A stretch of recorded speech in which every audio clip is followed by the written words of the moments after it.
অন্তর্বর্তীকালীন সরকার যেহেতু সিনিয়র মানুষজন ছিল, আমি ভেবেছিলাম যে তারা নিরপেক্ষ হবে। আমি কাছ থেকে দেখেছি তারা কত মুনাফেক। দেখেন আমি দুইটা কথা বলে শেষ করি জুলাই জাতীয় সনদ নিয়ে যে কথা উনিও বলছিলেন। দেখেন বিএনপি সময় যা বলেছে বিএনপি এখনো তাই বলছে, বরং বিএনপি যা বলেছিল সেটি নিয়ে মিথ্যাচার করে জনগণের সাথে প্রতারণা করছে আমাদের এই যে 11 দলীয় জোট যারা আছে তারা। ঐক্যমত কমিশনে তো আমিও ছিলাম। সেই সময় বিএনপি মনে করেন 100টা সংস্কার প্রস্তাবনার মধ্যে 80টায় তারা ঐক্যমতে এসেছিল আর 20টাই ভিন্ন মত দিয়েছিল। জনাব রাশেদ খান, তাহলে গণভোটের রায় কেন বাস্তবায়ন করছে? শেষ করে দিই, তো ওইটাই আসবো। তো 20টাই ভিন্ন মত ছিল, এমনকি জামাত ইসলাম এনসিপি তাদেরও বিভিন্ন বিষয়ে ভিন্ন মত ছিল। এখন বিএনপি একটি মধ্যপন্থী দল, জামাত ইসলাম একটি ইসলামিক দল, এনসিপি নতুন একটি দল, সংস্কারের কথা বলছে। ভিন্ন মত তো সবারই থাকবে।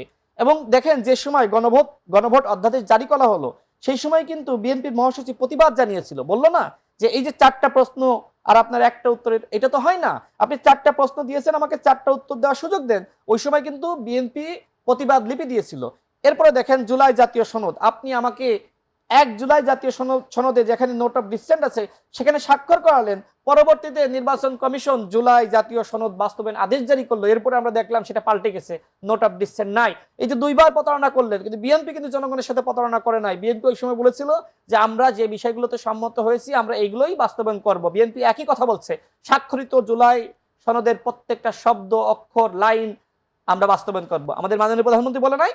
তারপরেও আপনি বিএনপি সম্পর্কে মিথ্যাচার করছেন। আরে ভাই, বিএনপি মনে করেন 80% সংস্কার বাস্তবায়ন করলে, আমি ধরে নিলাম, তাই না? তো বাকি 20% আপনি ক্ষমতায় গিয়ে পরের বার বাস্তবায়ন করেন না কেন? বিএনপিকে তো আপনি সবসময় বলেছেন চাঁদাবাজ, সংস্কার বিরোধী, তারপরেও তো এদেশের মানুষ বিএনপিকেই ভোট দিয়েছে।